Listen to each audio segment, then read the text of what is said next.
UP board class 10 के विज्ञान का चौथा अध्याय कार्बन और उसके यौगिक से संबंधित पाठ है। यहाँ पर हम कार्बन और उसके यौगिकों के संबंध में चर्चा करेंगे। अब ये देखिए, कार्बन पृथ्वी पर पाए जाने वाले तत्वों में 15वें स्थान पर है।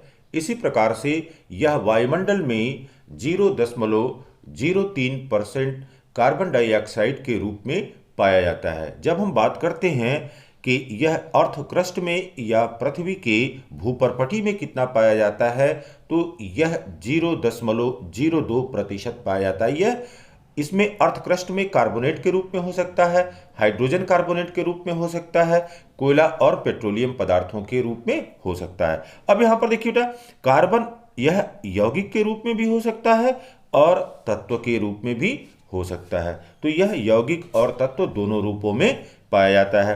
अब हम बात करते हैं कि कार्बन एक सर्वतोमुखी या वर्सटाइल एलिमेंट है। तो वर्सटाइल एलिमेंट होने का मतलब क्या हुआ? अब देखिए, जितने भी सजीव हैं, सजीवों का निर्माण कार्बन के यौगिकों से होता है, चाहे वो कार्बोहाइड्रेट हो, प्रोटीन हो, वसा हो, विटामिन हो, हार्मोन्स हो, यह सभी किसी न किसी रूप में कार्बन और उसके यौगिकों से बने होते हैं।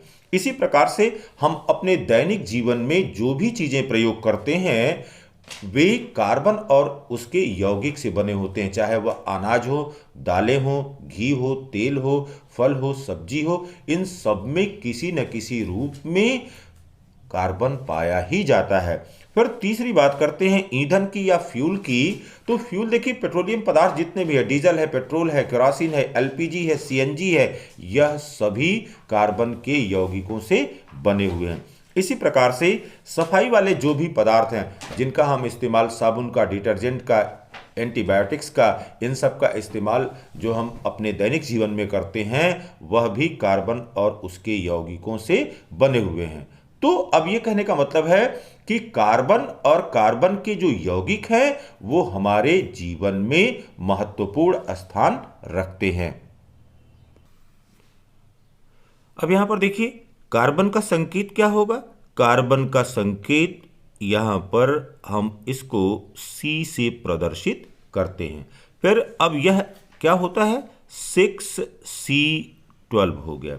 अब 6C12 हो गया। यहां पर 6 क्या है? इसकी परमाणु संख्या है, परमाणु संख्या है।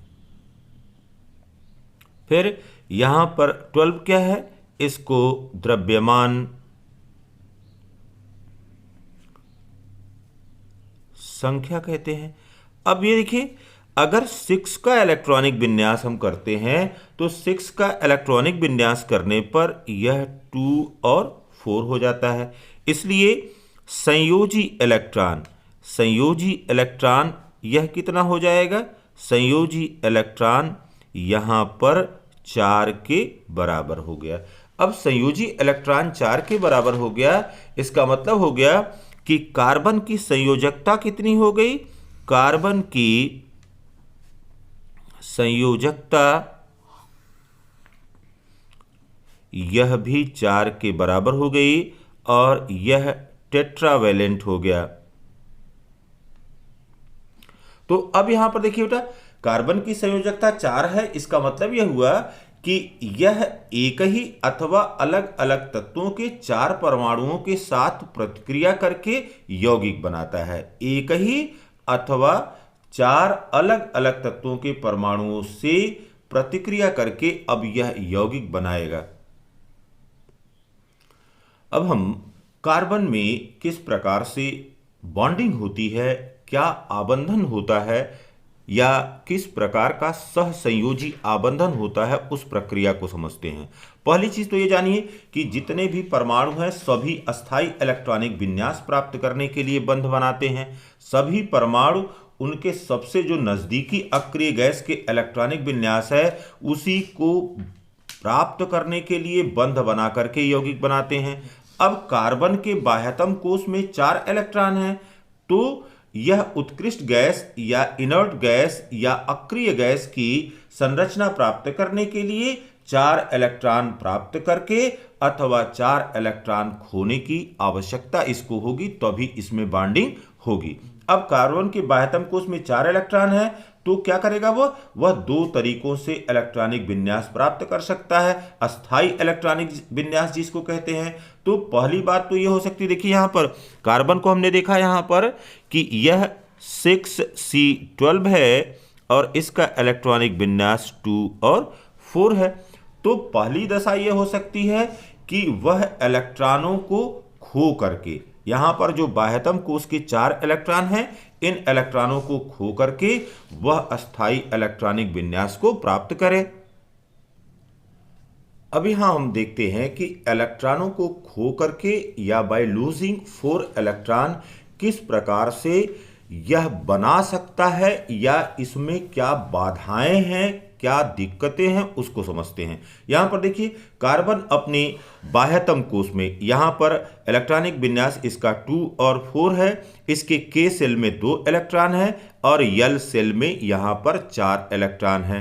तो अगर यह 4 इलेक्ट्रॉनों का त्याग कर देगा तो 4 इलेक्ट्रॉनों का त्याग करके यह C+4 आयन बनाएगा।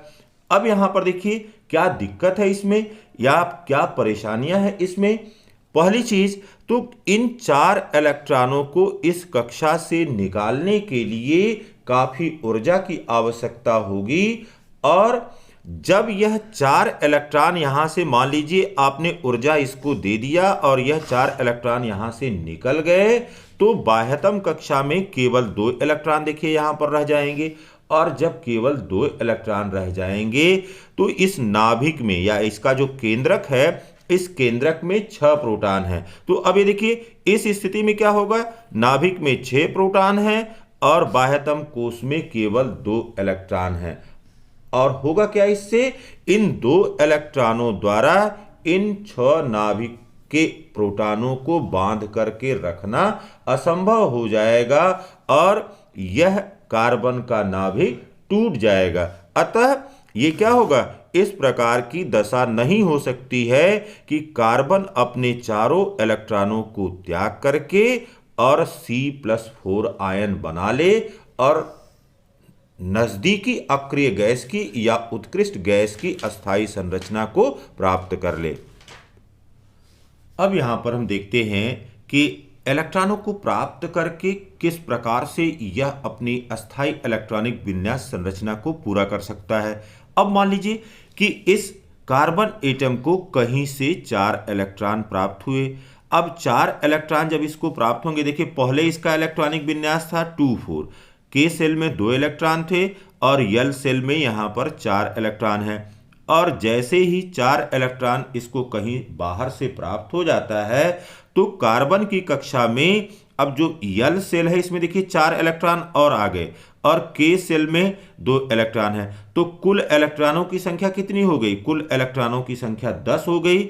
और प्रोटॉन अभी भी, प्रोटॉन कितना है, 6p के बराबर है या 6 प्रोटॉन यहां पर हैं। तो इस स्थिति में जो 6 प्रोटॉन है वह जो कक्षा में इलेक्ट्रॉन 10 हैं, 10 इलेक्ट्रॉनों को संभालना इनके लिए असंभव हो जाएगा और यह कार्बन का परमाणु टूट जाएगा।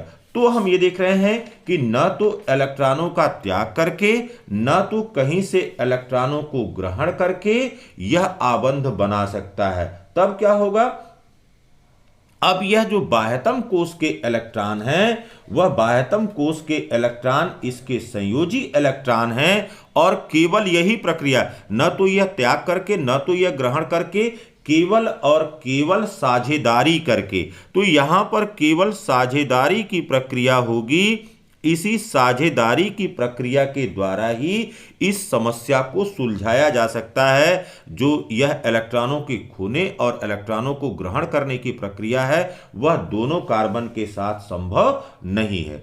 तो जब इलेक्ट्रॉन साझेदारी करते हैं तो इलेक्ट्रॉन साझेदारी करके सहसंयोजी बंध बनाते हैं या कोवलेंट बॉन्ड बनाते हैं। अब हमने देख लिया कि इलेक्ट्रॉनों को खो करके अथवा इलेक्ट्रॉनों को प्राप्त करके कार्बन कोई भी इस तरह का बंध नहीं बनाता है। केवल और केवल साझेदारी की प्रक्रिया है जिसमें कार्बन किसी अन्य तत्व के परमाणु से साझेदारी करके बंध बनाने की प्रक्रिया करता है। तो जब इलेक्ट्रॉनों की साझेदारी होती है तो जो बंध बनता है उसे हम सहसंयोजी बंध कहते हैं। अब यहां पर सहसंयोजी बंध 3 प्रकार के होते हैं। पहला यहां पर है एकल बंध या सिंगल बॉन्ड। तो एकल बंध क्या है? 2 परमाणुओं के बीच में अगर एक एक इलेक्ट्रॉनों का साझा होता है। यहां पर देखिए ए एक कोई परमाणु है और बी कोई दूसरा परमाणु है, इनके बीच में यदि एक एक इलेक्ट्रॉन साझा करेंगे तो यहां पर अब सिंगल बॉन्ड बनेगा और इसके बीच में यह एक क्षैतिज रेखा लगी हुई है, उस क्षैतिज रेखा के द्वारा या हॉरिजॉन्टल लाइन के द्वारा इसको प्रदर्शित करते हैं। इसी प्रकार से डबल बॉन्ड क्या होता है?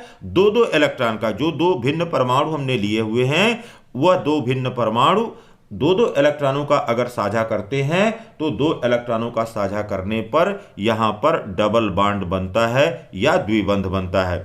इसी प्रकार से ट्रिपल बॉन्ड क्या होता है? 2 भिन्न परमाणु के 3 इलेक्ट्रॉन यह साझा करते हैं तब ट्रिपल बॉन्ड बनता है।